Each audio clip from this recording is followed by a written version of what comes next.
Now, the greatest radio shows of all time. Suspense. The Shadow Node. Washington calling David Harding, counter-spy. Classic radio theater. The Great Gildersleeve. Fibber McGee and Molly. Dragnet. Gunsmoke. The Lone Ranger. Now, step back into a time machine with your host, Wyatt Cox. Good evening, friends of the Inner Sanctum. One of the things that we always did when we were doing our nationally syndicated show 10 years ago was that we always aired the War of the Worlds, and Orson Welles' War of the Worlds. And we thought it was very important for you to hear something that really proved the power of radio. And there were people who tried to use the reaction to this program to vilify radio. There were people who tried to use the action to say that radio needed to be more regulated. And it was just a weird situation. So in our regular podcast, you're going to hear the show that ran directly opposite it, the Chase and Sanborn Hour, on the regular podcast. But in our special Halloween podcast, we're going to let you hear the best recording that we've ever found, restored recording of the Mercury Theater presentation of the War of the Worlds, as it was originally broadcast on this date, October 30th, 1938, 87 years ago today, and see if you can figure out how the nation went nuts from hearing this. The Columbia Broadcasting System and its affiliated stations present Orson Welles and the Mercury Theater on the air in The War of the Worlds by H.G. Wells.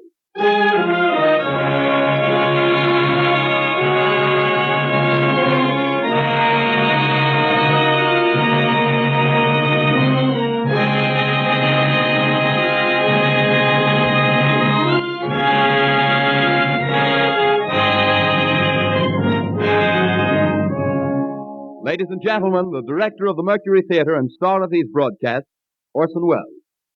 We know now that in the early years of the 20th century, this world was being watched closely by intelligences greater than man's, and yet as mortal as his own. We know now that as human beings busied themselves about their various concerns, they were scrutinized and studied, perhaps almost as narrowly as a man with a microscope might scrutinize the transient creatures that swarm and multiply in a drop of water. With infinite complacence, people went to and fro over the earth about their little affairs, serene in the assurance of their dominion over this small, spinning fragment of solar driftwood, which by chance or design, man has inherited out of the dark mystery of time and space. Yet across an immense ethereal gulf, minds that are to our minds as ours are to the beasts in the jungle, intellects, vast, cool, and unsympathetic, regarded this earth with envious eyes and slowly and surely drew their plans against us. In the 39th year of the 20th century came the Great Disillusionment. It was near the end of October. Business was better. The war scare was over. More men were back at work. Sales were picking up. On this particular evening, October 30th, the Crosley service estimated that 32 million people were listening in on radios. For the next 24 hours, not much change in temperature. A slight atmospheric disturbance of undetermined origin is reported over Nova Scotia, causing a low-pressure area to move down rather rapidly over the northeastern states, bringing a forecast of rain accompanied by winds of light gale force. Maximum temperature 66, minimum 48. This weather report comes to you from the Government Weather Bureau. We take you now to the Meridian Room in the Hotel Park Plaza in downtown New York, where you will be entertained by the music of Raymond Raquello and his orchestra.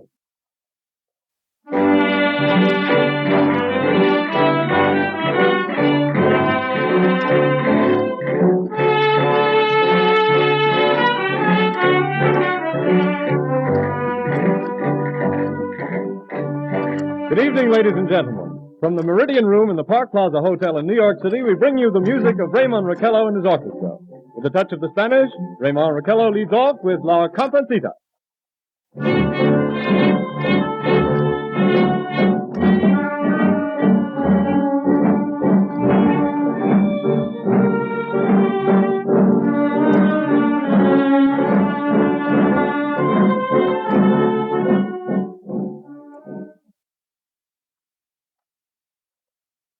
Ladies and gentlemen, we interrupt our program of dance music to bring you a special bulletin from the Intercontinental Radio News.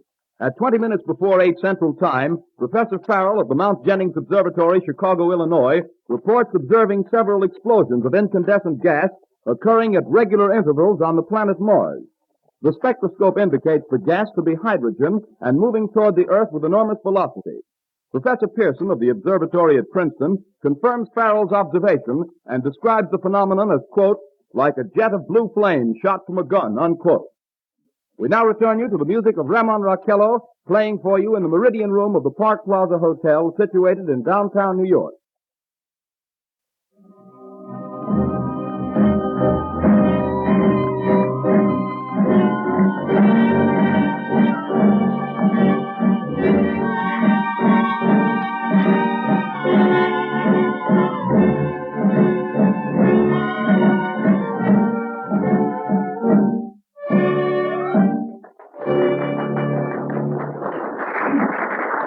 Now a tune that never loses favor, the ever-popular Stardust, Raymond Raquello and his orchestra.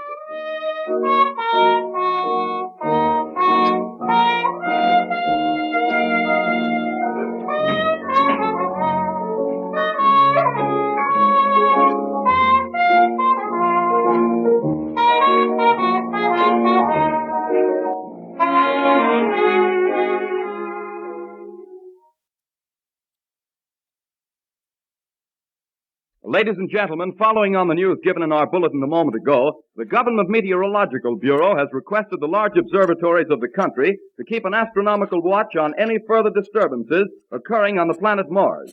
Due to the unusual nature of this occurrence, we have arranged an interview with the noted astronomer, Professor Pearson, who will give us his views on this event. In a few moments, we will take you to the Princeton Observatory at Princeton, New Jersey. We return you until then to the music of Raymond Raquello and his orchestra.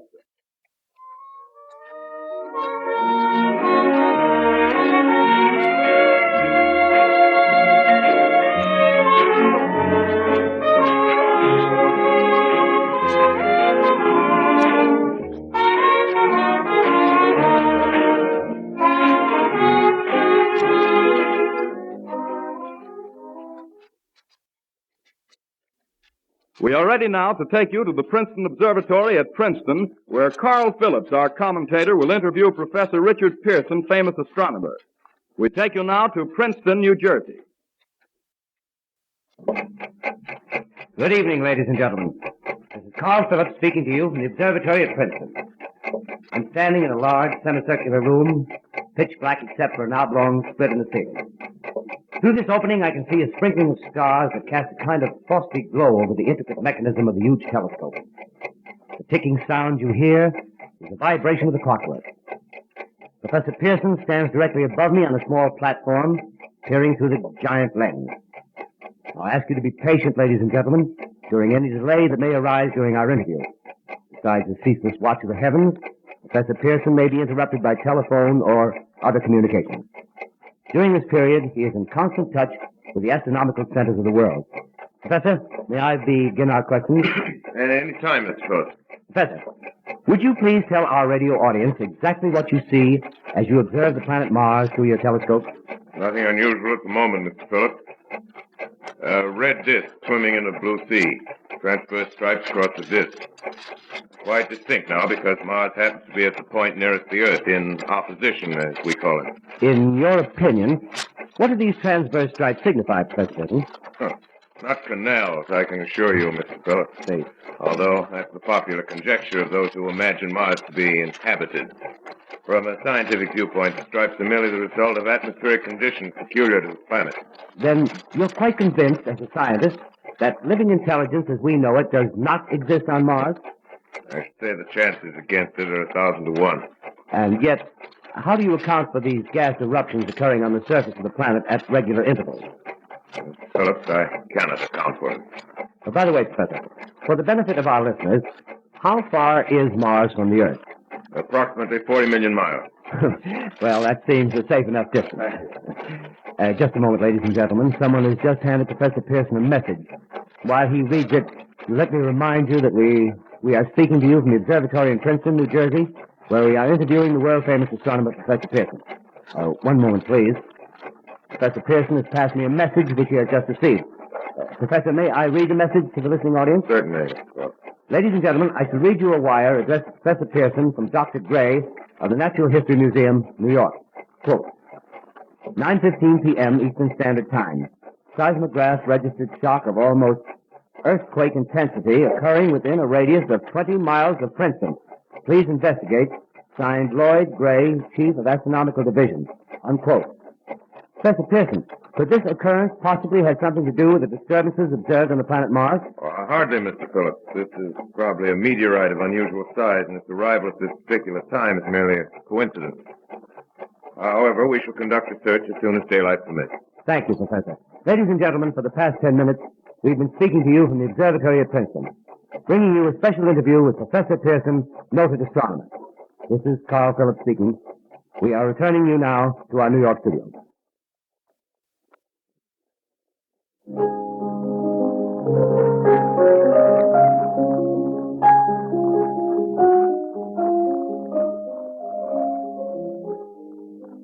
Ladies and gentlemen, here is the latest bulletin from the Intercontinental Radio News.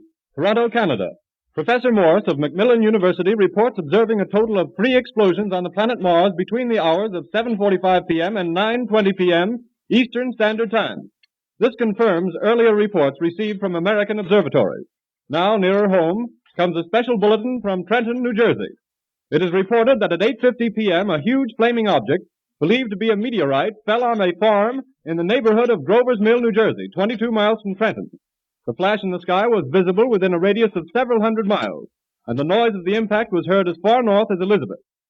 We have dispatched a special mobile unit to the scene, and will have our commentator, Carl Phillips, give you a word picture of the scene as soon as he can reach there from Princeton. In the meantime, we take you to the Hotel Martian in Brooklyn, where Bobby Millett and his orchestra are offering a program of dance music.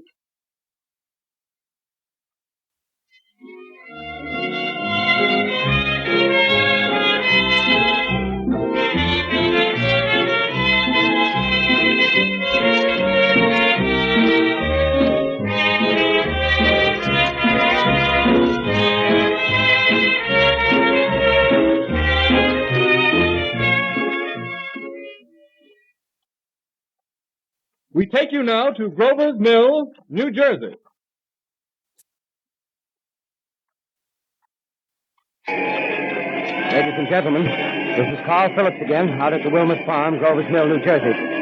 Professor Pearson and myself made the 11 miles from Princeton in 10 minutes. Well, I hardly know where to begin. To paint for you a word picture of the strange scene before my eyes, like something out of a modern Arabian Night. Well, I just got here. I hadn't had a chance to look around yet. I guess that's it. Yes, I guess that's the thing directly in front of me, half buried in a vast pit. Must have struck with terrific force. The ground is covered with splinters of a tree. It must have struck on its way down. What I can see of the object itself doesn't look very much like a meteor. At least not the meteors I've seen. It looks more like a huge cylinder. Has a diameter of, what would you say, Professor Pearson? What's that?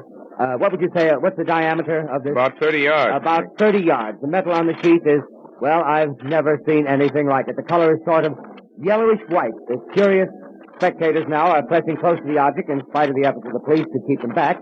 Getting in front of my line of vision. Would you mind standing one side, please, while the police are pushing the crowd back? Here's Mr. Wilmot, owner of the farm here.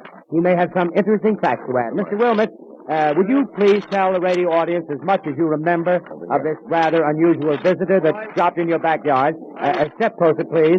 Ladies and gentlemen, this is Mr. Wilmot. Well, I was listening to the radio. Closer and louder, please. Pardon? Louder, please, closer. Yes. I was listening to the radio and kind of drowsy. That professor fellow was talking about Mars, so I was half chosen and half... Yes, Mr. Wilmot, and then what happened? Well, as I was saying, I was listening to the radio, kind of halfway. Yes, Mr. Wilmot. And then you saw something. Well, not first off. I heard something. And what did you hear? A hissing sound like this. Kind of like a 4th of July rocket. Yes, then what? I turned my head out the window and would have sworn I was asleep and dreaming. Yes? I seen a kind of greenish streak and then zingo. Something smacked the ground. Knocked me clear out of my chair. Well, were you frightened, Mr. Wilmot? Well, I ain't quite sure.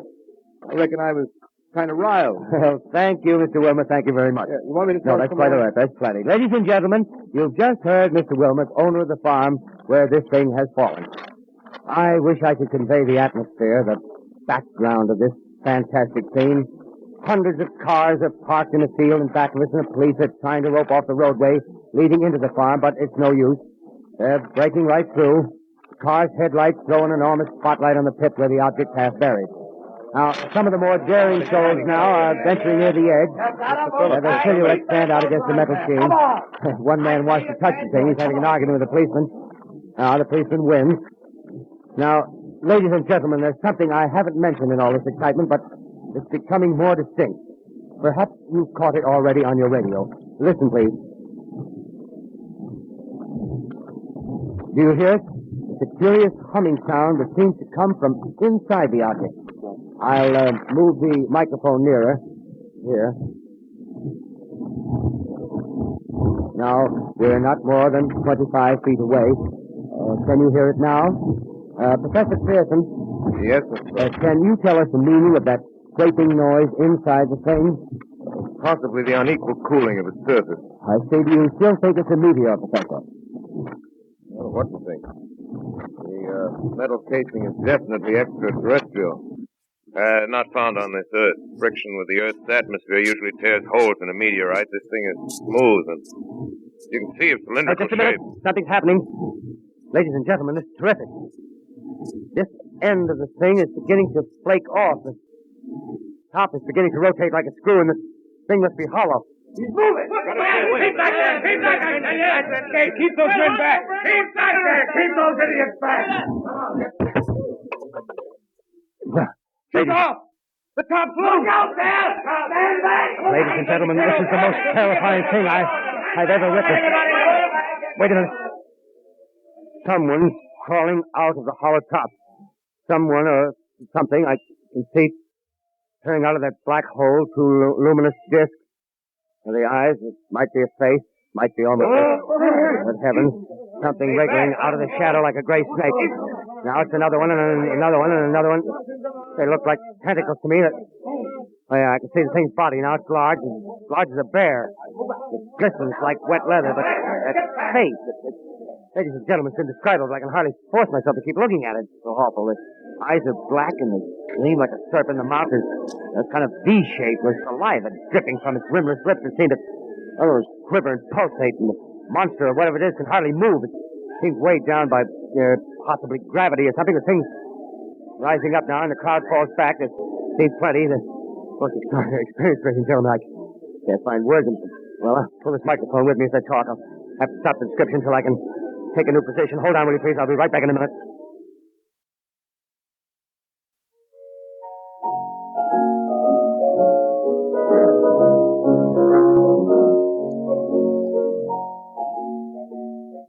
We are bringing you an eyewitness account of what's happening on the Wilmuth Farm, Grover's Mill, New Jersey.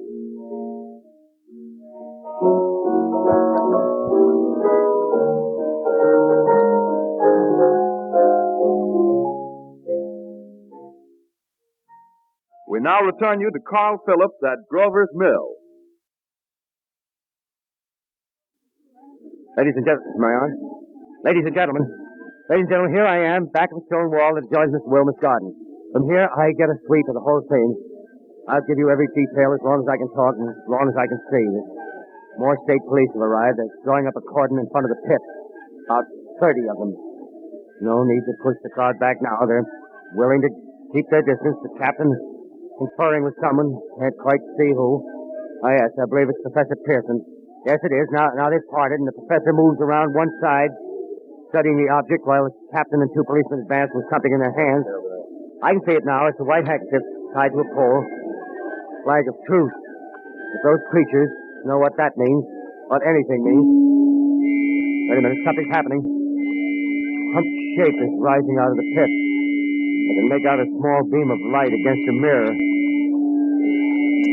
What's that? There's a jet of flame springing from the mirror, and it leaps right at the advancing men. It strikes them head on. Lord, they're turning into flames. Now the whole field's caught up by the woods, the barns, the gas tanks of the automobiles spreading everywhere. It's coming this way now, about 20 yards to my right.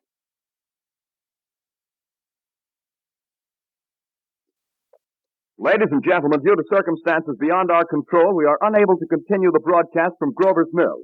Evidently, there's some difficulty with our field transmission. However, we will return to that point at the earliest opportunity. In the meantime, we have a late bulletin from San Diego, California. Professor Indelkoffer, speaking at a dinner of the California Astronomical Society, expressed the opinion that the explosions on Mars are undoubtedly nothing more than severe volcanic disturbances on the surface of the planet. We continue now with our piano interlude.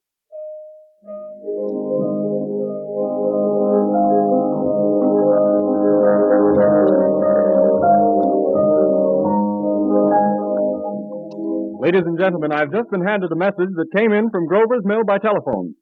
Just one moment, please.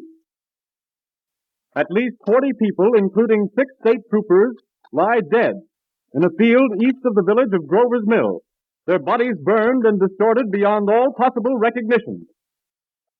The next voice you hear will be that of Brigadier General Montgomery Smith, commander of the state militia at Trenton, New Jersey.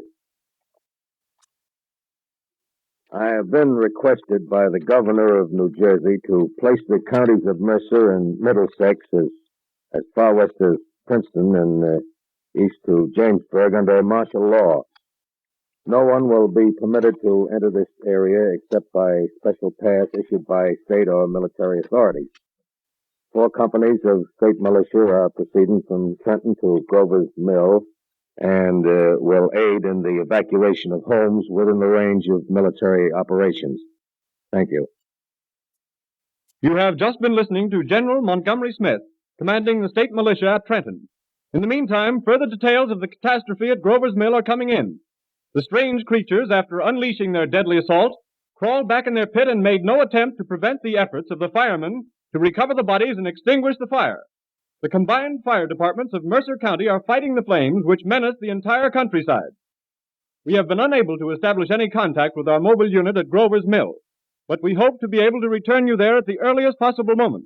In the meantime, we take you to... Just one moment, please. Ladies and gentlemen, I have just been informed that we have finally established communication with an eyewitness of the tragedy. Professor Pearson has been located at a farmhouse near Grover's Mill, where he has established an emergency observation post. As a scientist, he will give you his explanation of the calamity. The next voice you hear will be that of Professor Pearson, brought to you by direct wire. Professor Pearson. Of the creatures in the rocket cylinder at Grover's Mill, I can give you no authoritative information either as to their nature, their origin, or their purposes here on Earth. Of their destructive instrument, I might venture some conjectural explanation. For want of a better term, I shall refer to the mysterious weapon as a heat ray. It's all too evident that these creatures have scientific knowledge far in advance of our own. It's my guess that in some way they are able to generate an intense heat in a chamber of practically absolute non-conductivity. This intense heat they project in a parallel beam against any object they choose by means of a polished parabolic mirror of unknown composition, much as the mirror of a lighthouse projects a beam of light. That is my conjecture of the origin of the heat ray. Thank you, Professor Pearson. Ladies and gentlemen, here is a bulletin from Trenton. It is a brief statement informing us that the charred body of Carl Phillips has been identified in the Trenton Hospital. Now here's another bulletin from Washington, D.C. The Office of the Director of the National Red Cross reports 10 units of Red Cross emergency workers have been assigned to the headquarters of the state militia, stationed outside of Grover's Mill, New Jersey. Here's a bulletin from State Police, Princeton Junction. The fires at Grover's Mill and vicinity are now under control. Scouts report all quiet in the pit, and there is no sign of life appearing from the mouth of the cylinder. And now, ladies and gentlemen, we have a special statement from Mr. Harry McDonald, Vice President in charge of operations. We have received a request from the state militia of Trenton to place at their disposal our entire broadcasting facilities. In view of the gravity of the situation, and believing that radio has a responsibility to serve in the public interest at all times, we are turning over our facilities to the state militia at Trenton. We take you now to the field headquarters of the state militia near Grover's Mill, New Jersey. This is Captain Lansing of the Signal Corps, attached to the state militia, now engaged in military operations in the vicinity of Grover's Mill.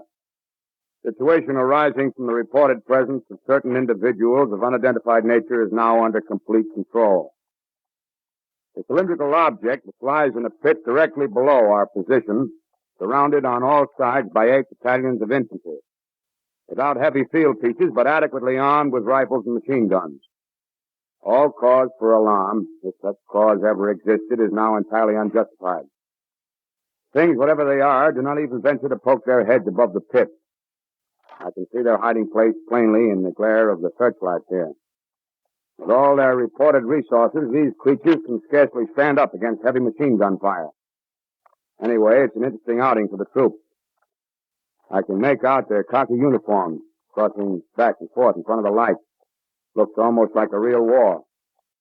There appears to be some slight smoke in the woods bordering the Millstone River, probably fire started by campers. Well, we ought to see some action soon. One of the companies is deploying on the left flank. A quick thrust and it'll all be over.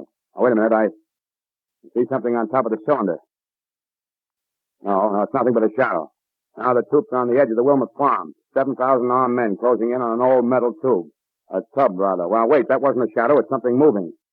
Solid metal, kind of a shield-like affair rising up out of the cylinder. Going higher and higher. What? It's standing on legs. Actually rearing up on a sort of metal framework. Now it's reaching above the trees and the searchlights are on it. Hold on. Ladies and gentlemen, I have a grave announcement to make. Incredible as it may seem, both the observations of science and the evidence of our eyes lead to the inescapable assumption that those strange beings who landed in the Jersey farmlands tonight are the vanguard of an invading army from the planet Mars. The battle which took place tonight at Grover Mills has ended in one of the most startling defeats ever suffered by an army in modern times. 7,000 men armed with rifles and machine guns pitted against the single fighting machine of the invaders from Mars. 120 known survivors. The rest strewn over the battle area from Grover's Mill to Plainsboro, crushed and trampled to death under the metal feet of the monster, or burned to cinders by its heat ray. The monster is now in control of the middle section of New Jersey and has effectively cut the state through its center. Communication lines are down from Pennsylvania to the Atlantic Ocean. Railroad tracks are torn and service from New York to Philadelphia discontinued, except routing some of the trains through Allerton and Phoenixville. Highways to the north, south, and west are clogged with frantic human traffic. Police and army reserves are unable to control the mad flight. By morning, the fugitives will have swelled Philadelphia, Camden, and Trenton. It is estimated to twice their normal population. Martial law prevails throughout New Jersey and eastern Pennsylvania. At this time, we take you to Washington for a special broadcast on the national emergency. The Secretary of the Interior. Citizens of the nation, I shall not try to conceal the gravity of the situation that confronts the country, nor the concern of your government in protecting the lives and property of its people. However, I wish to impress upon you, private citizens and public officials, all of you, the urgent need of calm and resourceful action. Fortunately, this formidable enemy is still confined to a comparatively small area, and we may place our faith in the military forces to keep them there. In the meantime, placing our faith in God, we must continue the performance of our duties, each and every one of us, so that we may confront this destructive adversary with a nation united, courageous, and consecrated to the preservation of human supremacy on this earth. I thank you. You have just heard the Secretary of the Interior speaking from Washington. Bulletins too numerous to read are piling up in the studio here. We're informed that the central portion of New Jersey is blacked out from radio communication due to the effect of the heat ray upon power lines and electrical equipment. Here's a special bulletin in New York. Cables have been received from English, French, and German scientific bodies offering assistance. Astronomers report continued gas outbursts at regular intervals on the planet Mars. The majority voiced the opinion that the enemy will be reinforced by additional rocket machines. There have been several attempts made to locate Professor Pearson of Princeton, who has observed Martians at close range. It is feared he was lost in the recent battle. Langham Field, Virginia. Scouting planes report 3 Martian machines visible above treetops, moving north toward Somerville with population fleeing ahead of them. The heat ray is not in use, although advancing at express train speed, invaders pick their way carefully. They seem to be making a conscious effort to avoid destruction of cities and countryside. However, they stop to uproot power lines, bridges, and railroad tracks. Their apparent objective is to crush resistance, paralyze communication, and disorganize human society. Here is a bulletin from Basking Ridge, New Jersey. Coon hunters have stumbled on a second cylinder similar to the first, embedded in the great swamp 20 miles south of Morristown. Army field pieces are proceeding from Newark to blow up the second invading unit before the cylinder can be opened from the fighting machine rig. They are taking up a position in the foothills of Watchung Mountain. Another bulletin from Langham Field, Virginia. Scouting planes report enemy machines now 3 in number, increasing speed northward, kicking over houses and trees in their evident haste to form a conjunction with their allies south of Morristown. Machines also sighted by telephone operator east of Middlesex within 10 miles of Plainfield.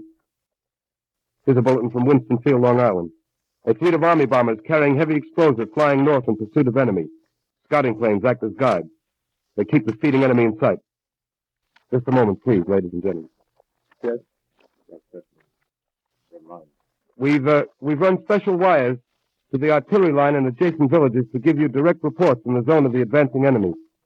First, we take you to the battery of the 22nd Field Artillery, located in the Watchung Mountains. Range 32 meters. 32 meters. Projection 39 degrees. 39 degrees. Fire! 140 yards to the right, sir. Shift range 31 meters. 31 meters. Projection 37 degrees. 37 degrees. Fire!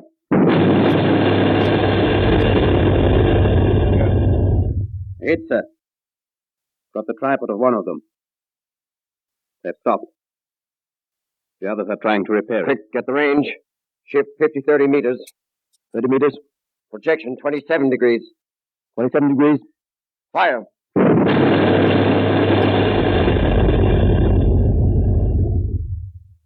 Can see the shell land, sir. Letting off a smoke. What is it? Black smoke, sir. Moving this way. Flying close to the ground. Moving fast. Put on gas masks. Get ready to fire. Shift to 24 meters. 24 meters. Projection 24 degrees. 24 degrees. Fire!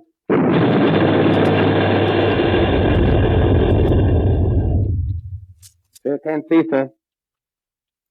Smoke's coming nearer. Get the range. 23 meters. 23 meters. 23 meters. Projection 22 degrees. 22 degrees.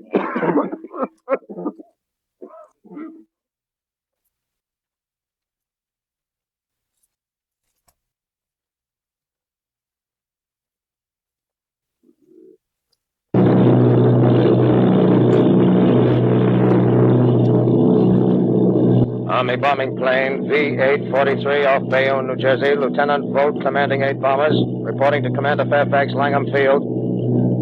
This is Vogt reporting to Commander Fairfax, Langham Field. Enemy tripod machines now in sight. Reinforced by 3 machines from the Morristown cylinder. 6 altogether. 1 machine partially crippled. Believed hit by shell from Army gun in Watchung Mountains. Guns now appear silent.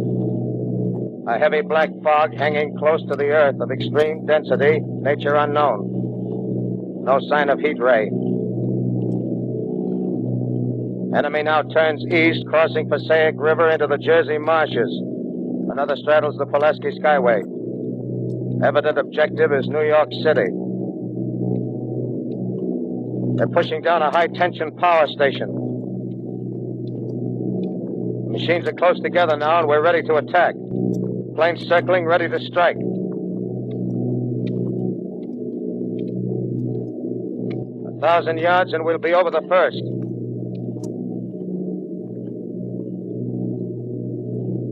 $800 yards.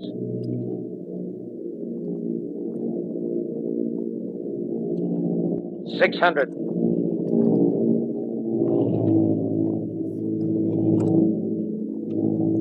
$400.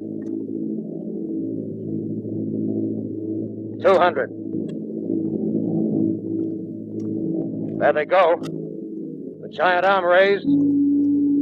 Green flash. They're spraying us with flame. 2,000 feet. Engines are giving out. No chance to release bombs. Only one thing left. Drop on them, plane and all. We're diving on the first one. Now the engine's gone. 8.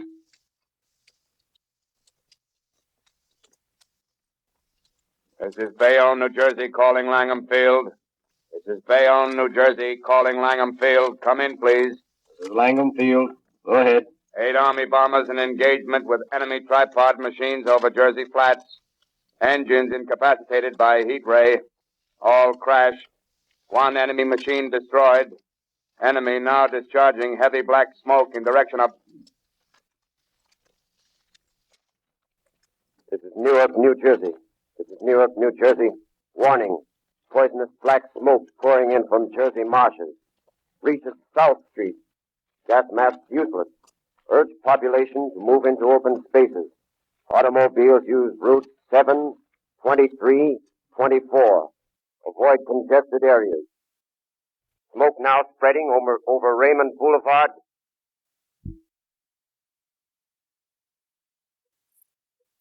X2L calling CQ, 2X2L calling CQ, 2X2L calling 8X3R. Come in, please. This is 8X3R coming back at 2X2L.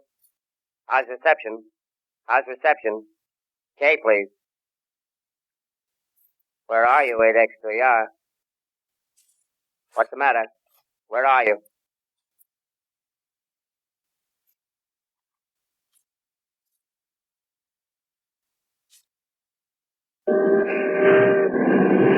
I'm speaking from the roof of Broadcasting Building. I'm speaking from the roof of Broadcasting Building, New York City. The bells you hear are ringing to warn the people to evacuate the city as Martians approach. Estimated in the last 2 hours, 3 million people have moved out along the road to the north. Hutchison River Parkway is still kept open for motor traffic. Avoid bridges to Long Island, hopelessly jammed. All communication with Jersey Shore closed 10 minutes ago. No more defenses. Our army is wiped out. Artillery, Air Force, everything wiped out. This may be the last broadcast. We'll stay here to the end. People are holding service here below us in the cathedral. Now I look down the harbor, all manner of boats, overloaded with fleeing population pulling out from docks. Streets are all jammed. Noise in crowds like New Year's Eve in city. Wait a minute. The enemy's now in sight above the Palisades. Five great machines. First one is crossing the river. I can see it from here, wading the Hudson like a man wading through a brook. A bulletin is handed me.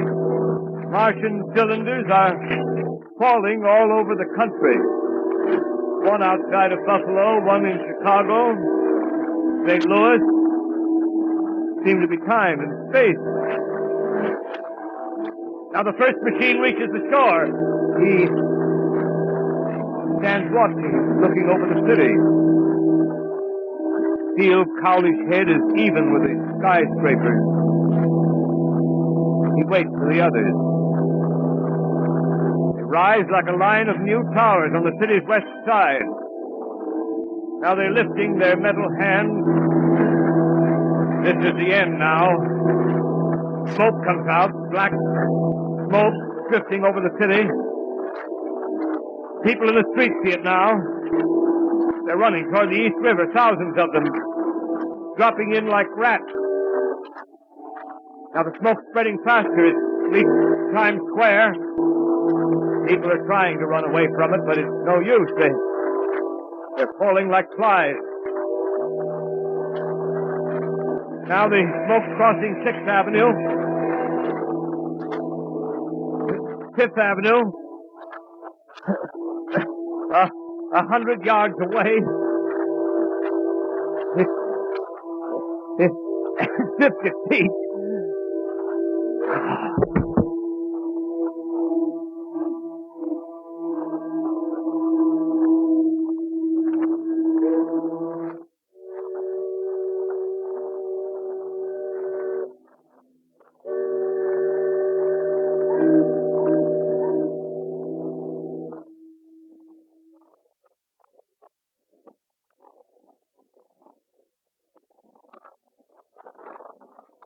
X2L calling CQ. 2X2L calling CQ. 2X2L calling CQ, New York. Is there anyone on the air? Is there anyone on the air? Isn't there anyone? 2X2L.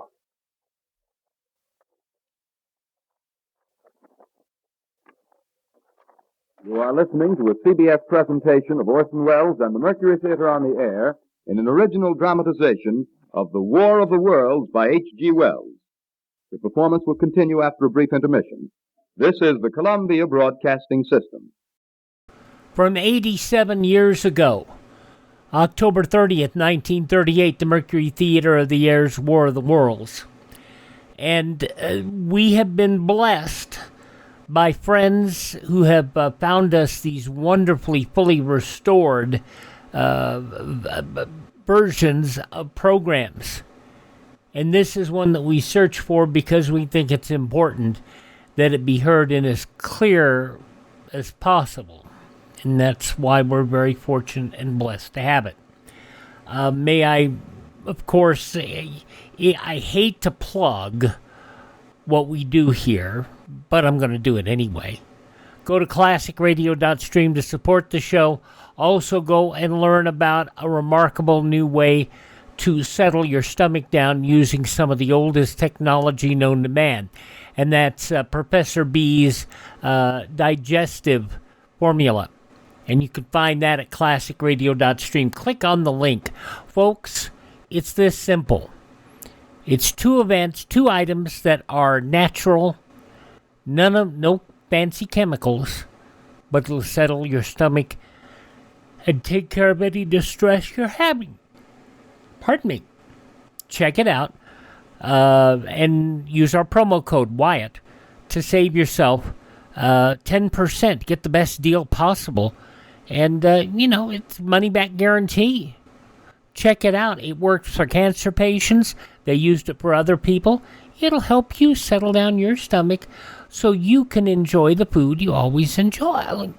Get rid of ongoing distress with Professor B's Digestive Aid.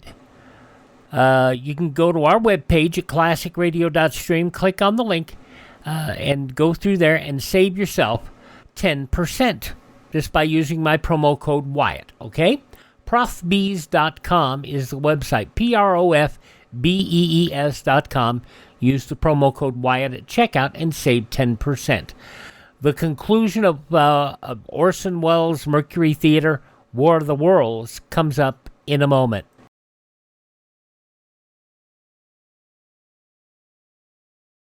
Now we continue with more of the War of the Worlds by H.G. Wells as it was adapted for the Mercury Theater 87 years ago. The War of the Worlds by H.G. Wells, starring Orson Welles and the Mercury Theater on the air.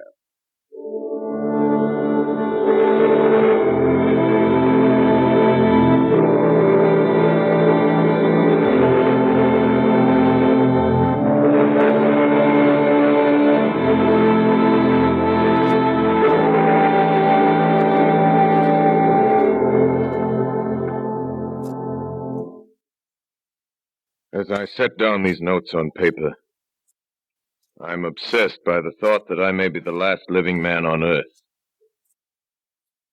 I've been hiding in this empty house near Grover's Mill, a small island of daylight cut off by the black smoke from the rest of the world. All that happened before the arrival of these monstrous creatures in the world now seems part of another life. A life that has no continuity with the present. Furtive existence of the lonely derelict who pencils these words on the back of some astronomical notes bearing the signature of Richard Pearson. I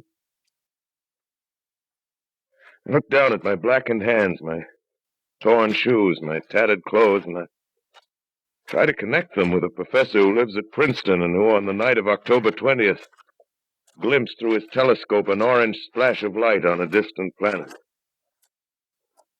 My wife, my colleagues, my students, my books, my observatory, my world. Where are they? Did they ever exist? Am I Richard Pearson? What day is it? Do days exist without calendars? Does time pass when there are no human hands left to wind the clocks? Writing down my daily life, I tell myself I shall preserve human history between the dark covers of this little book that was meant to record the movements of the stars. But to write, I must live, and to live, I must eat. Find moldy bread in the kitchen and an orange not too spoiled to swallow. Keep watch at the window. Time to time, I catch sight of a Martian above the black smoke. The smoke still holds the house in its black coil, but at length there's a hissing sound, and suddenly I see a Martian mounted on his machine, spraying the air with a jet of steam as if to dissipate the smoke. I watch in a corner as his huge metal legs nearly brush against the house. Exhausted by terror, I fall asleep. It's morning. Morning. Sun streams from the window. The black cloud of gas is lifted, and the scorched meadows to the north look as though a black snowstorm had passed over them. I venture from the house. I make my way to a road, no traffic. Here and there, a wrecked car, baggage overturned, a blackened skeleton. Push on north. For some reason, I feel safer trailing these monsters than running away from them. And I keep a careful watch. I've seen the Martians feed. Should one of their machines appear over the top of trees, I'm ready to fling myself flat on the earth. Come to a chestnut tree. October. Chestnuts are ripe. Fill my pockets. Let's keep alive. 2 days I wander in a vague northerly direction through a desolate world. Finally, I notice a living creature. A small red squirrel in a beech tree. I stare at him and wonder. He stares back at me. I believe at that moment the animal and I shared the same emotion. The joy of finding another living being. Push on north. I find dead cows in a brackish field, and beyond the charred ruins of a dairy and a silo, remain standing guard over the wasteland like a lighthouse, deserted by the sea. Astride the silo perches a weathercock. The arrow points north. North. Next day, I come to a city. City vaguely familiar in its contours, yet its buildings strangely dwarfed and leveled off as if a giant had sliced off its highest towers with a capricious sweep of his hand. Reached the outskirts, I found Newark. Newark, undemolished but humbled by some whim of the advancing Martians. Presently, with an odd feeling of being watched, I caught sight of something crouching in a doorway. I made a step towards it, and it rose up and became a man. A man armed with a large knife. Stop! Where do you come from? I come from many places. A long time ago, from Princeton. Princeton, huh? That's near Grover's Mill. Yes. Grover's Mill. There's no food here. This is my country. All this end of town down the river. There's only food for one. Which way are you going? I don't know. I guess I'm looking for people. Hey, what was that? Did we hear something just then? No. Only a bird. A live bird. Yeah. You get to know that birds have shadows these days. Say, we're in the open here. Let's crawl in this doorway here and talk. Have you seen any Martians? No. They're going over to New York. Night, the sky's alive with their lights, just as if people were still living in it. By daylight, you can't see them. 5 days ago, a couple of them carried something big across the flats from the airport. I think they're learning how to fly. Fly? Yeah, fly. Well, it's all over with humanity. Stranger, there's still you and I. 2 of us left. Yeah. They got themselves in solid. They wrecked the greatest country in the world.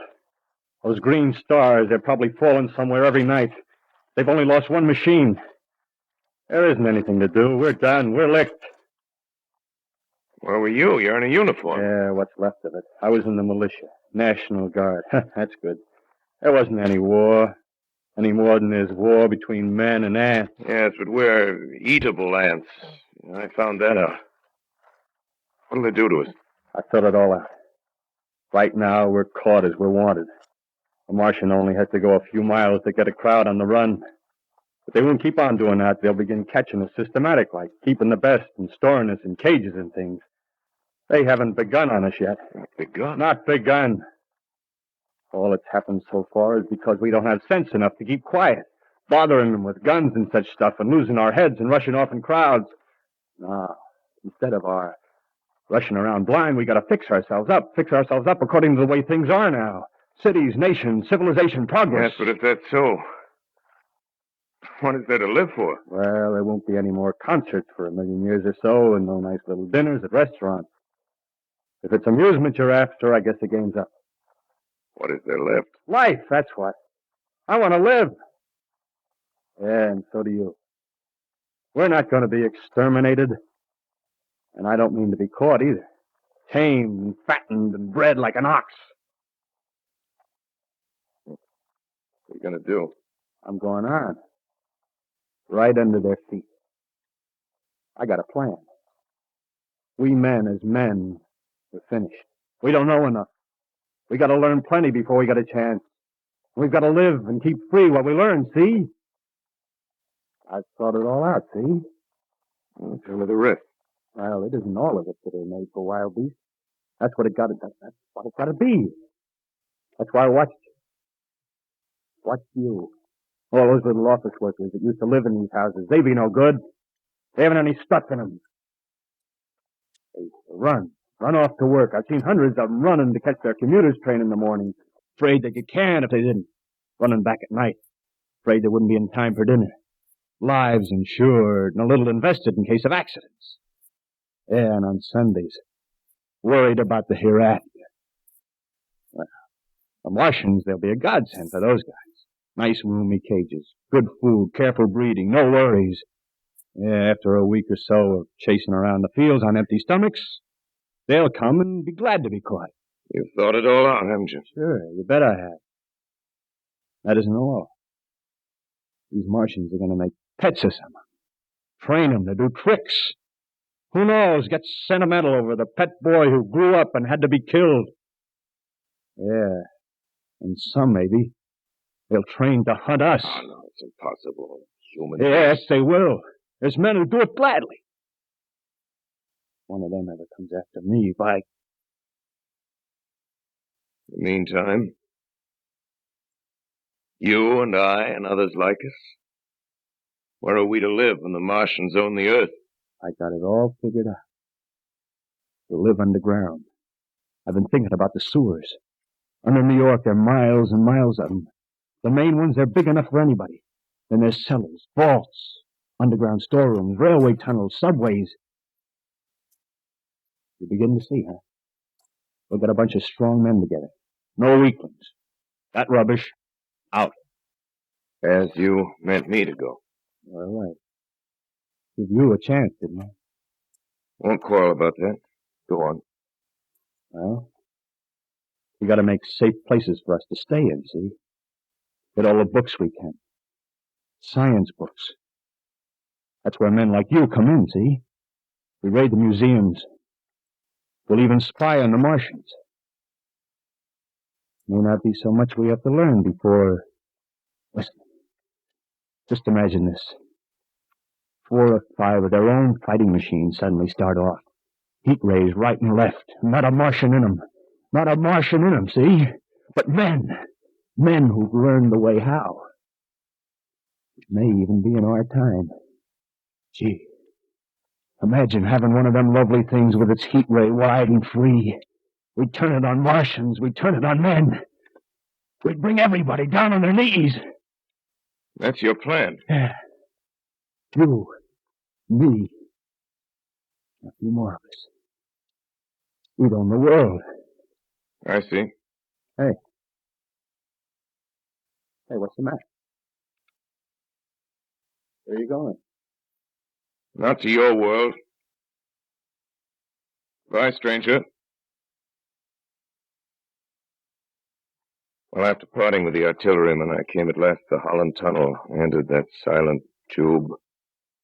Anxious to know the fate of the great city on the other side of the Hudson. Cautiously, I came out of the tunnel and made my way up Canal Street.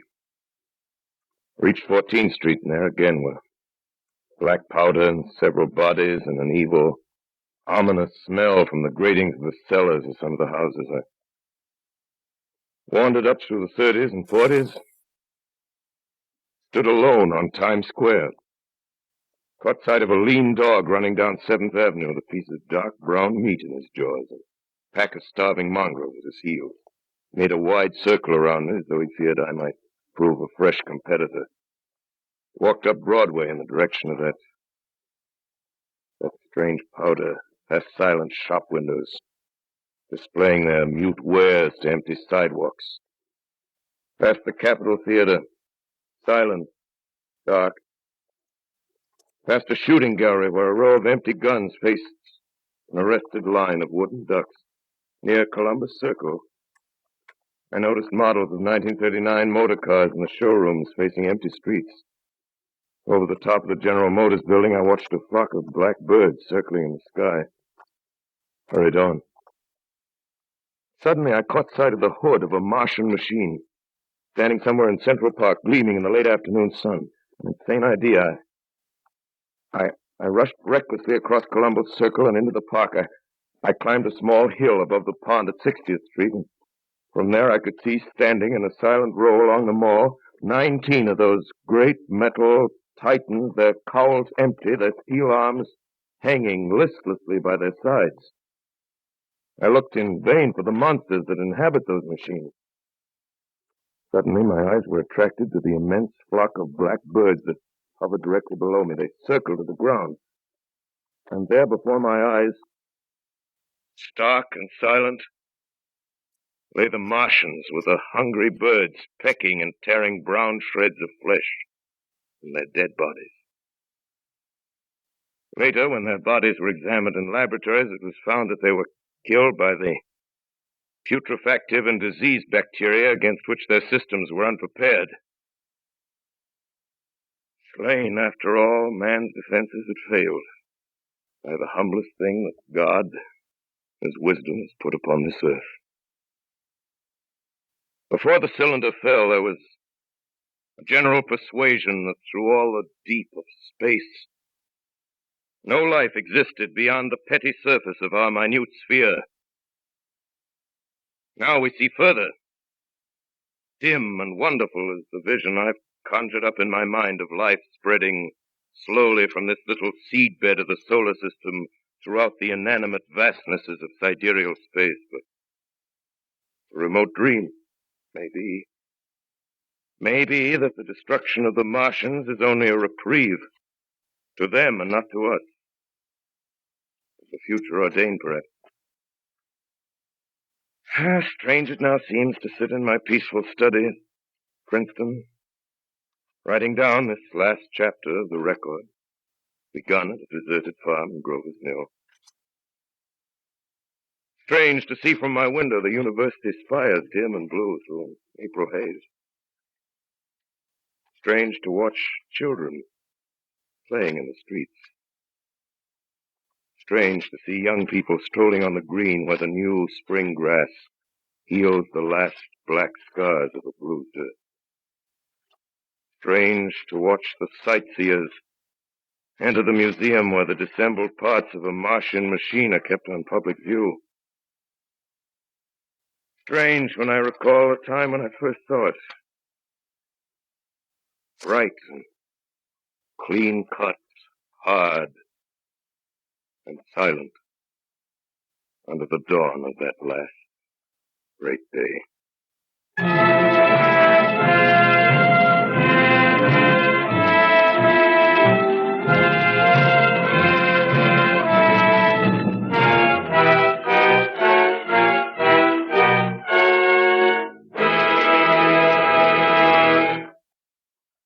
This is Orson Welles, ladies and gentlemen, out of character, to assure you that the War of the Worlds has no further significance than as the holiday offering it was intended to be.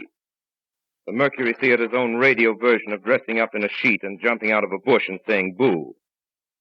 Starting now, we couldn't soap all your windows and seal all your garden gates by tomorrow night, so we did the best next thing. We annihilated the world before your very ears and utterly destroyed the CBS. You will be relieved, I hope, to learn that we didn't mean it, and that both institutions are still open for business. So goodbye, everybody, and remember, please, for the next day or so, the terrible lesson you learned tonight. That grinning, glowing, globular invader of your living room is an inhabitant of the pumpkin patch, and if your doorbell rings and nobody's there, that was no Martian, it's Halloween.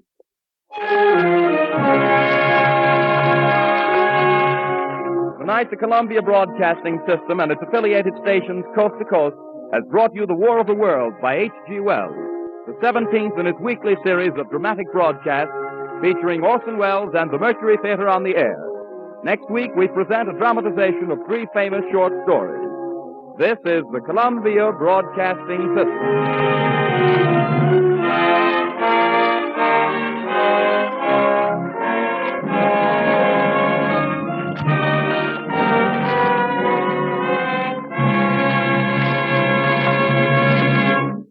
There you have it, the War of the Worlds from the Mercury Theater of the Air, October 30th, 1938, here on Classic Radio Theater with Wyatt Cox. Coming up next, Wells meets Wells, Orson and H.G.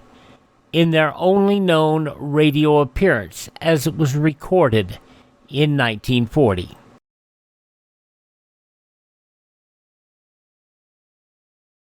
We continue now on Classic Radio Theater with Wyatt Cox and our special War of the Worlds special. We will hear a rare recording of H.G. Wells talking with Orson Welles about that broadcast and other issues that was broadcast on KTSA Radio in San Antonio, October 28th, 1940. Both men were in town for separate lecture engagements, Wells addressing the United States Brewers Association, Wells, or H.G., I should say, addressing the Brewers, Wells preparing for a town hall forum in the city. Orson was. Now, let us listen to Wells versus Wells before we get into what the newspapers said. Good evening, ladies and gentlemen. This is Charles C. Shaw speaking. KTSA is honored this evening by the presence in our studios of two great men, the Honorable H.G. Wells, world-famous British historian, author, and student of world affairs, and Mr. Orson Welles, the genius of stage, screen, and radio. This is the first time that Mr. H.G. Wells and Mr. Orson Welles have appeared together. In fact, they met for the first time only yesterday here in San Antonio. But this is not the first time that their names have been linked. 2 years ago, Mr. Orson Welles adapted Mr. H.G. Wells' book, War of the Worlds, for radio purposes, and you know the rest. Revising the story somewhat, Mr. Orson Welles depicted an invasion of the United States by men from Mars. Although he explained it numerous times during the program that it was fictitious, the country at large was frightened almost out of its wits. Men called radio stations offering to enlist against the Martians. Others were panic-stricken. The realism of the production, frightening though it was a tribute to Mr. Orson Welles' genius. And thus the name of Wells, H-G-W-E-L-L-S, and Orson, W-E-L-L-E-S, became linked. Mr. H.G. Wells, in the opinion of many, is the world's most famous man of letters. He has come to San Antonio to address the United States Brewers Association, and Mr. Orson Welles is here for a town hall forum address Wednesday. In this meeting of great minds, I feel rather inconspicuous, and the less I have to say, the better you listeners will like it. But first, could I interest you gentlemen in a discussion of Mr. Orson Welles' broadcast of Mr. H.G. Wells' book, The War of the Worlds. You're turning the meeting over to us, sir? I am, for the moment. He's turning it over to us. Well, I've had a series of the most delightful experiences since I came to America. But the best thing that has happened so far is meeting my little namesake here, Orson. I find him the most delightful carrier. He carries my name and an extra E that I hope he'll drop sooner or later. See no sense in it. And I've known his work before he made this sensational Halloween spree. Are you sure there was such a panic in America, or wasn't it your Halloween fun? I think that's the nicest thing that a man from England could possibly say about the men from Mars. Because Mr. Hitler made a good deal of sport of it, you know, and actually spoke of it in the great Munich speech, you know. And there were floats in Nazi parades. Much else to say. That's right. There hadn't much else to say. And it's supposed to show the corrupt condition and decadent state of affairs in democracies that the War of the Worlds went over as well as it did. I think it's very nice of Mr. Wells to say that not only I didn't mean it, but the American people didn't mean it. That was our impression in England. We had articles about it, and people said, have you never heard of Halloween in America when everybody pretends to see ghosts?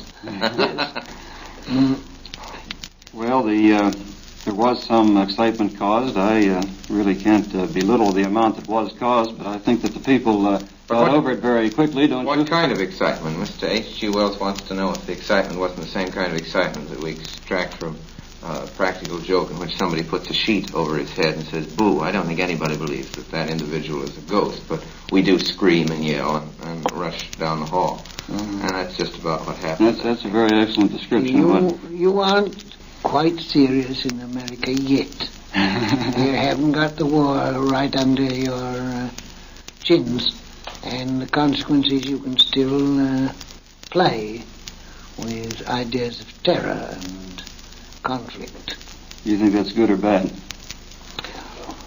It's a natural thing to do until you're right up against it. So it ceases to be a game. And then it ceases to be a game. Now, here's a thought. Some of Mr. H.G. Wells' writings are termed fantastic, and a few years ago, well might they have been conceived such. The Shape of Things to Come, which told of a long internecine war, was such a fantasy. But, Mr. Orson Welles, do you think that it's so fantastic in view of today's events? It certainly is not so fantastic, and the one question that Mr. Wells has spoken of, not only in The Shape of Things to Come, but has hinted at or directly prophesied such a state of affairs following a wasting war and a return to a feudalism from which the world would find itself again. And today in Mr. Wells's lecture, he said quite the most interesting thing that I've heard in a long time. He said that he'd commenced just recently to ask himself if there was any reason why mankind should so emulate the phoenix and should so get itself out of its mess. He proposed a couple of solutions, but he did admit that there was a possible excuse for a gloomy point of view, and that it would be good to be realistic about it and not to dismiss the gloomy point of view anymore. Perhaps the time had come to look ahead, since the future, Mr. Wells's future, which we've always adored and never really understood, is suddenly upon us. Mm-hmm. And we are living right now in that famous H.G. Wells future, which we all knew about. Now, before we get away from this microphone, tell me about this film of yours that you've been producing. You're a producer, aren't you? You're That's right. Art director, you're everything. Well, Mr. Wells, What's the film called? It's called Citizen Kane. Citizen Kane, yes. Not C-A-I-N. No, K-A-N-E, and this is, of course, the kindest and most gracious possible thing to do. Mr. Wells is making it possible for me to do what in America is spoken of as a plug. And he understands. This fine old American. I don't understand these words. Yes. Yes. You understand the value, however. Mr. Wells wants me to tell you that I have made a motion picture, and he is kind enough to ask me a leading question concerning it. I'm looking forward to it. You're very kind, sir. It's a new sort of motion picture with a new method of presentation and a few new technical experiments, a few new methods of telling a picture, not only from the point of view of writing, but of showing it. If I don't misunderstand you completely, I think there'll be a lot of jolly good new noises in it. What do you think? I hope so. I think a few jolly good new noises are what the motion pictures could well afford these days. I hope you're right, and I hope there are some jolly good new noises. I can think of nothing more desirable in motion picture. I'm all for some jolly good. And, of course, the movie, Orson Welles, H.G. Wells, talking October 28, 1940, about what they did. Now, let's spend a few moments talking about the newspapers.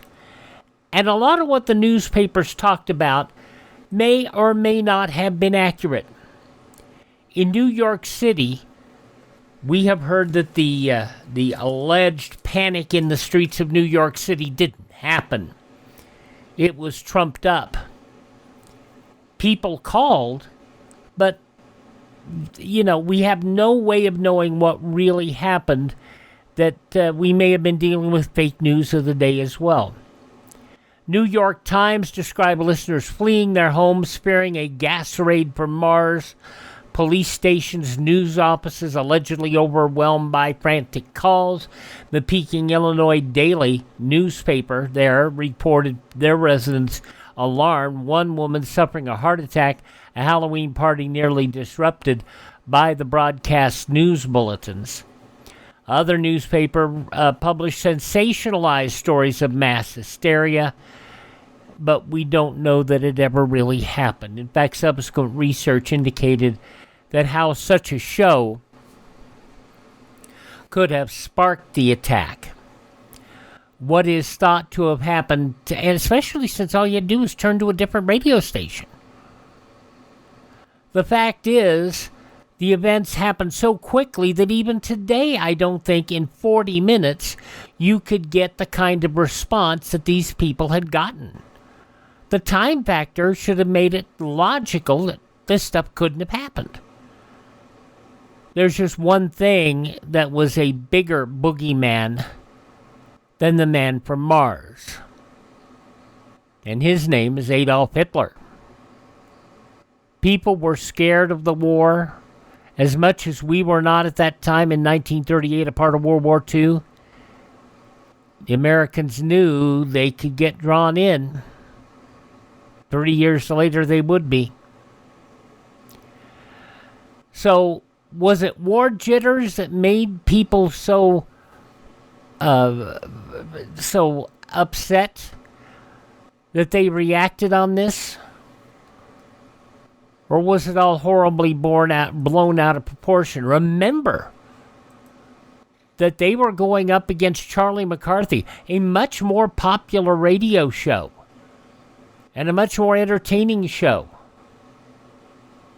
And I still don't see how it could have happened apart from secondhand panic. People saying, we're being invaded. Calling, Joe, did you hear we're being invaded? But so we're not hearing it on this radio station. Well, turn to this radio station. The fact that it was on a singular radio station and CBS and not NBC, that should have made everybody aware where the issues were, that it was drama. And Wells wasn't particularly impressed with the show. He really wasn't. To his dying day, he swore he never thought this could happen. So, was the show this scary? Or did newspapers try to make a radio a bad friend, a bad member of society? To that end, we'll probably never really know. Okay, that was from October 28, 1940, hearing H.G. Wells and Orson Welles and their conversation. Up next, an episode of Theater 5, something we have never aired before, and it's kind of appropriate for the season.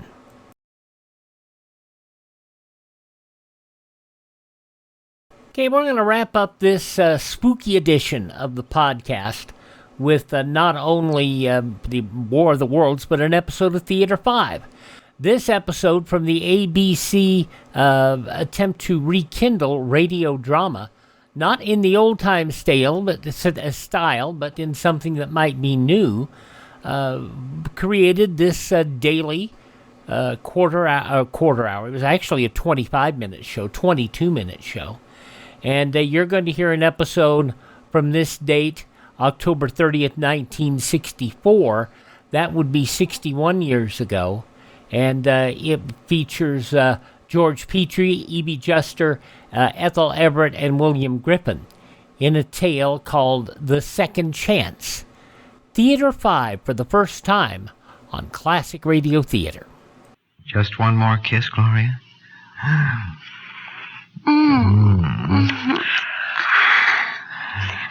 Oscar, you're so masterful. Talented, too. Want to see me tap dance? Oh, I'd love to.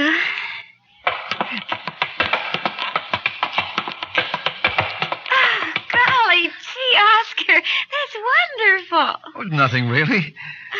I hope she doesn't find out I'm 105 years old. The old goat. And just imagine, they wrote a story about him that you're going to hear on Theater 5.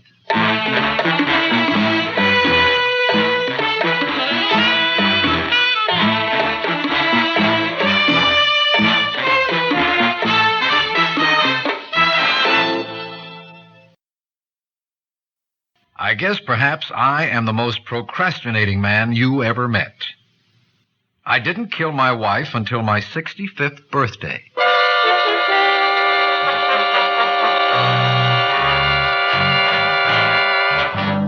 I might never have killed her at all if it hadn't been for the fact that one day I cleaned out the attic.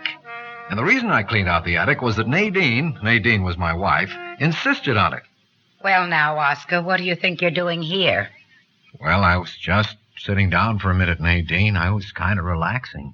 Relaxing?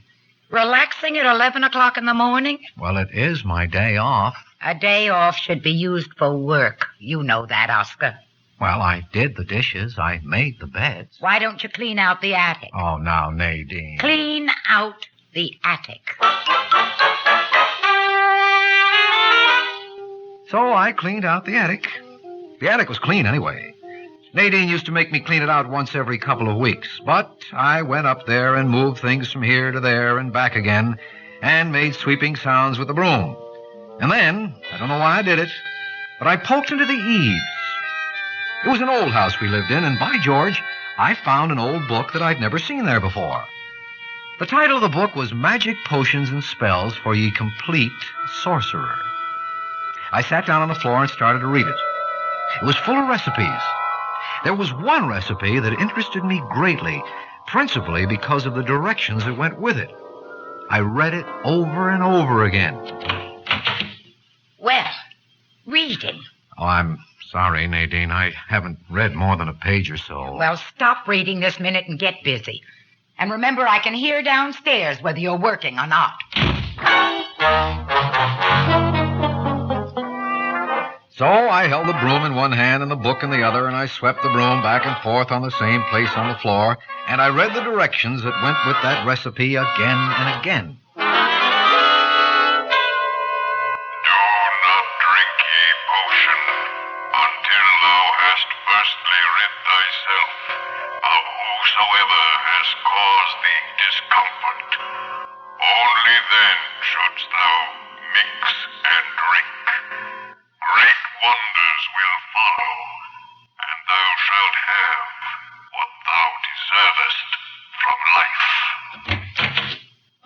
You finished yet.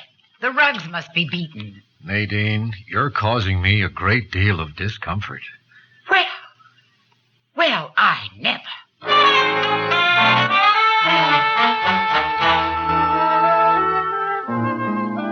Still, I might have put the matter from my mind, except that on my 65th birthday, when I was nearly old enough to die, I wandered into the park and watched the lovers strolling in the sunlight, the young men's arms around the young girls' waists. The contrast between my wife and these young girls was almost too much for me to bear. So I went home to be greeted by Nadine. Oscar, clean out the cellar. And I went and stood at the top of the cellar stairs and hesitated. Well, Oscar, go down the stairs and get to it. Nadine, come here. What do you want? Nadine, there are never any passages of tenderness between you and me. What kind of foolishness is this? I never tell you how much I appreciate you, Nadine. Well, you certainly ought to. I know. You may feel, and I wouldn't blame you, that I never think about you very much, but I do. Shall I tell you what I think about, Nadine? Why, yes, Oscar. I think about your clothes. Those worn bombazine dresses with high choker collars. Well, I try to dress like a respectable woman. And I think about those long, shapeless flannel nightgowns you wear. And I don't know of another wife who bounds from her bed to greet each sunrise half an hour before it arrives, and then begins a filibuster against sin, which lasts until the hour you have appointed as a respectable bedtime, 9 p.m. Oh, you do remember that our bedtime is 9 p.m. The sound of your voice never leaves my ears. Oh, you're such a fine, sensible husband. You really think I'm sensible? Of course. You were sensible enough to marry me for my money, weren't you? Ah, and how wisely you've guarded that money for me. That's because I know how highly you prize that money. While we're speaking of it, I should add that I am so grateful that to your fortune you have added 75% of what I have earned in 40 years of toil. Oh, don't speak of such a little thing. Oh, but I insist on speaking of it. And I'll speak of how there's another side to you, too. For you have known how to spend on great pleasures the other 25% of my earnings. You have not hesitated to plunge recklessly into the delights of stew meat, dark green shapeless dresses, and contributions to missionaries engaged in clothing heathens. No price has been too high for you when it was a question of your favorite vegetable, turnips, or your favorite sweet, rice pudding. You have reveled in the extravagance of temperance club dues, nor have you forgotten my pleasures, for you bought me a bicycle to pedal to work. Oh, why shouldn't I have done all this for my husband? It adds up to this, Nadine. You have been an indefatigably good wife. And you have been a husband. I have only one small complaint. What is that? You dust the keyholes. What is wrong with that, Oscar? I find the symbolism of it depressing. I don't see why. Well, you can think it over on the trip you're going to take. What trip? Here, let me put my hand on your back and I'll tell you what trip. I don't understand. You will in the next couple of seconds. The trip you're going to take is a trip down these cellar stairs.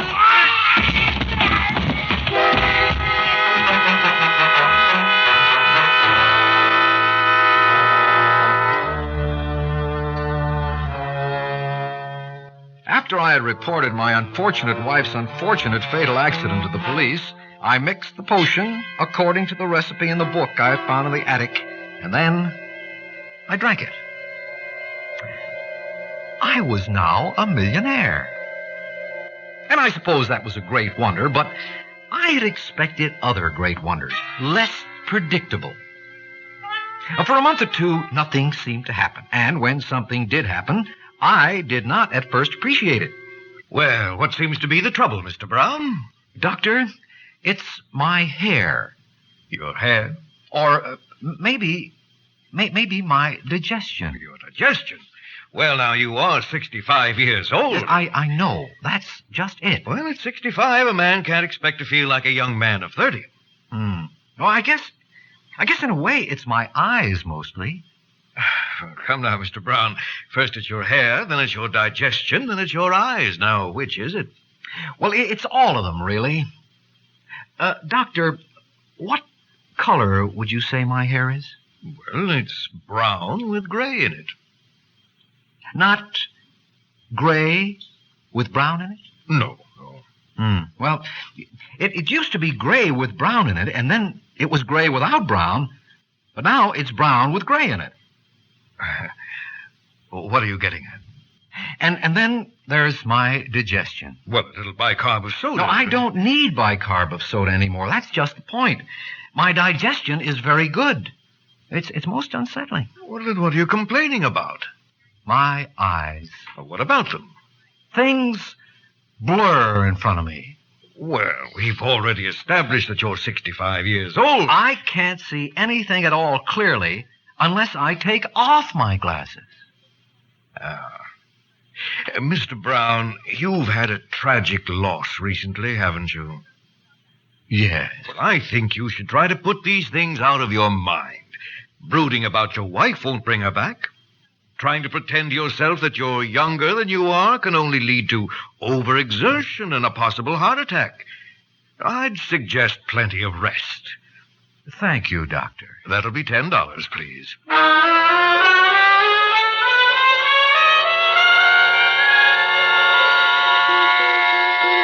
I left the doctor's office, and inside me there was a wild stallion of hope beating its hooves against my rib cage. I don't know why I hadn't realized before what was happening. My hair was turning brown again. Once again, I could eat fried foods at midnight without consequence. I had regained the good vision of my younger days. And even as I walked toward home, I began to feel my third teeth pushing my upper plate right out of my mouth. Great wonders indeed. I was growing backwards. I was growing younger.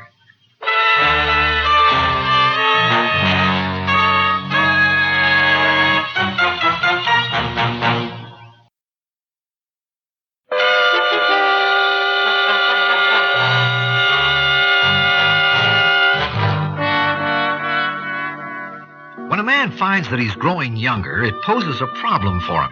But I have heard of more unpleasant problems. In the years that followed after my visit to the doctor, I moved from town to town, never staying anywhere long enough to enable neighbors to notice that I was getting 1 year younger every 12 months. I couldn't talk to anybody about my problem or about my hopes and plans, but I was sustained by a lively, wild music that played constantly in my mind's ear. I had had 40 years of Nadine's strident respectability, but that was all over now. I was going to wipe those 40 years out. I proposed to grow backwards until I reached the age of 25 again, and then to find a new wife. But my new wife would be nothing like Nadine. She would be empty-headed. She would be rattle-brained. She would be a peroxide blonde. And above all, she would be fun-loving. But it wouldn't do for her or anyone else to know that I was getting younger, because no blonde in all the land would be empty-headed or rattle-brained enough to open her arms to me if she realized that in a short time she would have to feed me my formula from a baby bottle. So I moved every 6 months, and I was lonely. But what lay ahead of me was worth it. As I approached 30, I found it quite difficult to keep from winking at girls. And when I passed 30 and entered my 20s, the devil kept whispering that starting a few years earlier would really make little difference. My mind was set on 25 as the perfect age for what I had in mind, and so, as austerely as any monk, I saved myself for heaven. When I was 26 minus 1/2, I hastened to Manhattan, took an apartment on Park Avenue, and for 6 months, I spent money. I spent it in nightclubs and in certain exclusive dress shops. I spent it on exotic food and bubbly drink and costly raiment for costly brunettes. The brunettes, of course, were to rehearse with, for my 25th birthday was fast approaching now. And when finally I went searching for my empty-headed, rattle-brained, fun-loving peroxide blonde, I found her in the chorus line of the Wayfarers Club. Her name was Gloria, and I do believe she fell in love with me at first sight of my wallet. At any rate, she sat with me at my table between Porsches.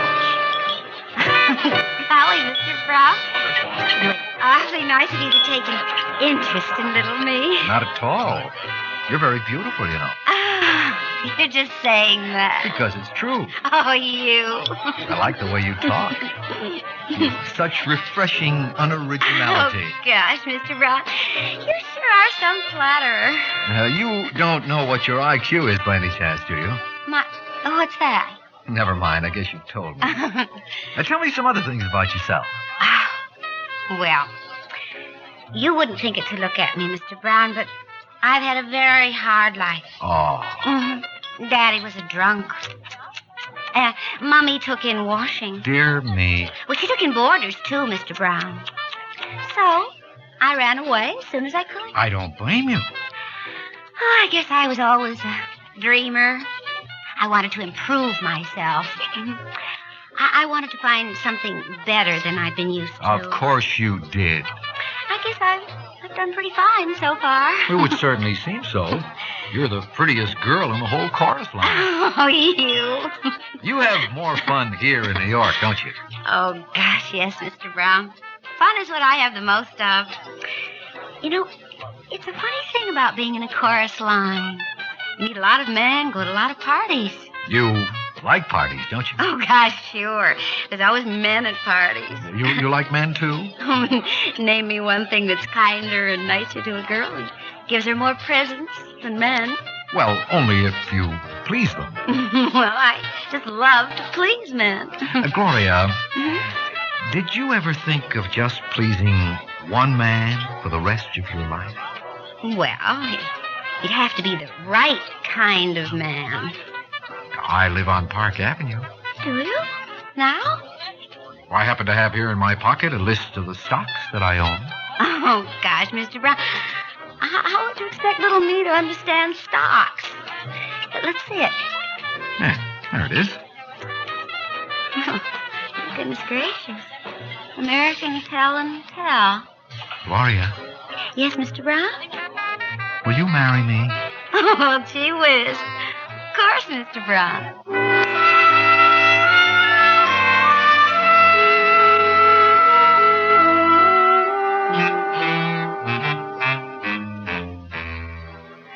On my 25th birthday, Gloria and I were married. Our wedding night was quite different from the wedding night I'd spent so many years before with Nadine. The following day, I missed Gloria after lunch, and I went looking for her. I found her in the master bedroom, and I must say, the minute I opened the door, I got the shock of my 105 years. What have you done to your hair? It's mouse brown now. And that's what it will remain. I'm married now, so I can be respectable. Where did you get that dress you're wearing? Why, don't you like it? It's shapeless and it's dark green. Where did you get it? From my hope chest. Well, maybe we can get away with the kind of hair you've got, but those clothes will never do at the Wayfarers Club. No, we won't go to the Wayfarers Club any longer. From now on, we go to bed at 9 o'clock. Oh, I need a drink. So I've thrown all the liquor out. There will be no strong drink in this house. Gloria, I don't understand. And incidentally, my IQ, it's 135. Oh, no. I've made an appointment for you tomorrow with Perkins and Daniels, a very conservative insurance company. They're going to give you a job. And you are going to work hard at it. You don't want to waste your life. I want a divorce. Oh, divorce is not respectable. And besides, you'll never have cause for divorce. I'm not that kind of girl any longer. And as for you, Oscar Brown, it's time you stop behaving like a schoolboy. In case you haven't noticed, your hair is getting gray. I looked in the mirror. She was right. I was getting gray again. I was growing older again like everyone else. The formula, as promised, had given me what I deserved for killing Nadine, just exactly what I deserved. I was in for another 40 years with Gloria.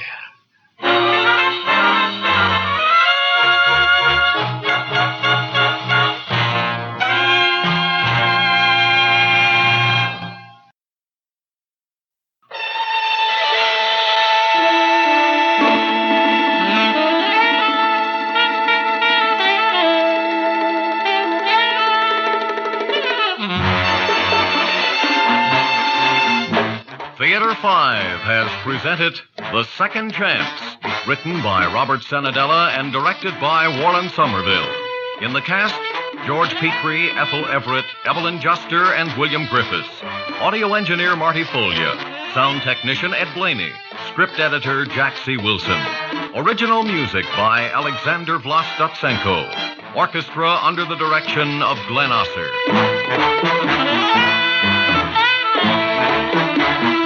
Executive producer for Theater 5, Edward A. Byron. We invite your comments. Write to Theater 5, New York 23, New York. This is Fred Foy speaking.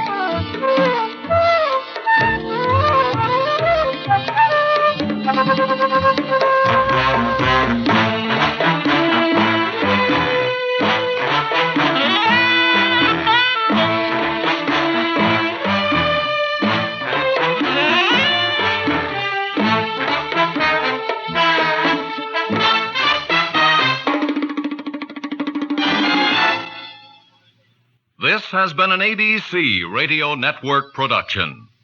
And from 61 years ago today, Theater 5 here on Classic Radio Theater with Wyatt Cox, October 30th, 1964. And you can find out all about this program, Theater 5 by going to classicradio.stream. You'll also learn there about Professor B's and his digestive aid. You get the link there as well. It's great information and a great collection, and let me know what you think of Theater 5. Thank you so much for joining us for our special Halloween podcast here on Classic Radio Theater. I'm Wyatt Cox.